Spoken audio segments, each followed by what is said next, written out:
Itong paglilipatan ng pari ay nagpapahayag ng isang katotohanan na narinig ko sa isang bagong ordained na pari na nag-Thanksgiving Mass last Friday. Hindi ko kailanman maaangkin ang pagkapari. Si Jesus ang dahilan kung bakit ako nagpari. Si Jesus ang dahilan kung bakit ako pari.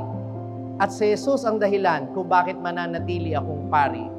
Kaya hindi ko pwedeng angkinin ang pagkapari sapagkat ito ay kay Jesus lamang. Kaya nga yung Eucharistia ang ipinagdiriwang ng kahit na sinong tumatayo sa altar na iyon ay pareho. Ang pag-ibig ni Jesus ay nananatili kahit ang mga pari ay dumarating at umaalis. Kaya sana kahit sino yung paring nagmimisa, ma-appreciate natin.